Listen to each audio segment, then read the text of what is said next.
Hello Leo, Sun, Moon, Rising, and Venus Signs. Kamusta kayo? Sana po nasa mabuti kayong kalagayan. Welcome back po sa Star Tarot. At kung bago kayo dito, welcome din po kayo. Please subscribe, like, share my videos, and leave me a comment kung um, nakaresonate kayo. Sorry po. So, yung first card ninyo ay flexible. Ayan. So, baka ano to, baka reminder ito sa inyo, Leo, na you need to be flexible. You need to be adaptable. 'Di ba? Sa kahit anumang klaseng sitwasyon na dumating sa inyo. You know? Hindi po pwedeng ipagpipilitan natin, 'di ba? Kung ano yung gusto natin. We need to be adaptable to new environments, to be flexible sa kung ano man yung nangyayari. Kailangan natin na marunong tayong mag-adjust, 'di ba? Kasi hindi naman lahat ng nangyayari sa buhay natin is yun na yung will natin. Yun ang gusto natin, 'di ba? Minsan may mga sitwasyon na kailangan nating mag-adjust, kailangan nating tayo yung sumabay, kumbaga, sa kung ano ang agos. Because otherwise, 'di ba, kung tayo yung pagpipilitan natin ang gusto natin ay maaaring yan ay lalong masisira, lalong madi-derail, lalong madi-delay, 'di ba? Yung mga gano'n. Kaya we really need to be adjustable and flexible. Okay? So, what else? We have truth be told. Ayan, this is authenticity and honesty, no, na hinihingi ng energy na ito. So, this could be a reminder para sa inyo na it's important, no, that you always be truthful. You always need to be authentic. You always need to be true to yourself. Okay? Maging honest. No? Yun ang dapat na i-observe ninyo, yung honesty. Okay? And when you are honest with yourself, no, for sure you will be honest with other people then towards other people. At kung kayo ay honest sa iba, 'di ba?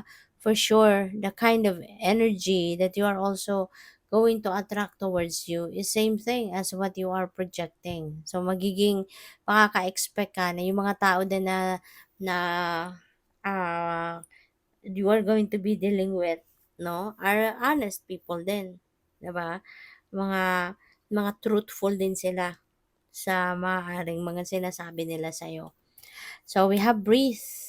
Leo, kailangan mong pahinga, kailangan mo ng breather, kailangan mo na magano ka, replenish ng lost energy mo. No? Do some kind of rest. Kahit anumang klaseng pagpapahinga, gawin mo, pagre-relax. Hindi po pwedeng busy. No, hindi po pwedeng aligaga, hindi po pwedeng wala kayong oras, no, sa iba't ibang area of life, lalo-lalo na yung self-care. Yun ang pinaka-importante, na you really need to care for yourself. You really need to take care of your body, of your mind, of your um, body, mind, and spirit. 'Di ba? So, kailangang, kailangang may panahon ka para sa pag-aalaga sa sarili mo. Kailangan may panahon ka para sa pagre-relax.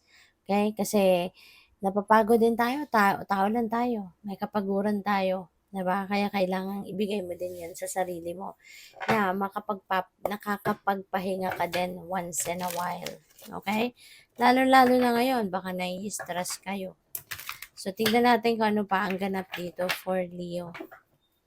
By the way, maraming salamat muna for subscribing, and if you haven't subscribed yet, subscribe na kayo. And also, maraming salamat din for not skipping the ads. Malaking bagay po yan sa akin. Thank you. And also, please click the join button sa baba ng video kung gusto po ninyo na mag-join sa membership. Salamat. So, we have honesty and communication.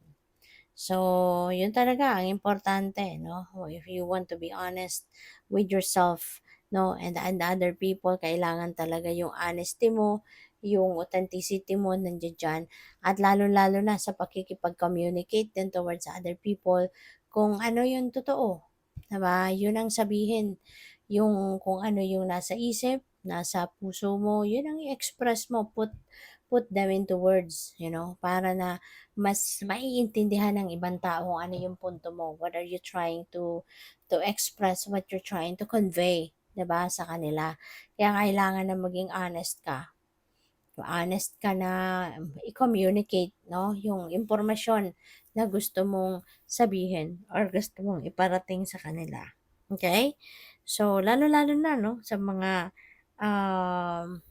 kung may mga transactions kayong gagawin pa lang, 'di ba? Or even sa relationship, lalo-lalo na sa relationship, dapat bukas, 'di ba, ang communication lines at hindi lang bukas, kundi kailangan din, no, na may honesty ka sa kung ano yung sinasabi mo or sasabihin mo. So we also have the strength and guidance. Maaari sa ngayon din ano, baka humihingi kayo ng gabay from the divine. Maybe you are praying for guidance, maybe you are praying for help, 'di ba? Natulungan ka, malinawan ang isipan mo, tulungan ka na patatagin, no, ang kalooban mo para ma-experience mo kung ano yung dapat mong ma-experience, 'di ba? Um Masolusyunan mo kung ano yung mga maaring problemang pinagdadaanan kung meron, 'di ba? Ang napi-pick up ko dito yung ano, maaari kasi na merong sitwasyon dito na medyo challenging na maaaring pinagdadaanan kayo. That's why humihingi kayo ng tulong from the divine na tulungan kang palakasin ang inyong loob, 'no, para makayanan mo kung ano yung sitwasyon na ito na maaring hindi masyadong paborable para sa'yo, 'no?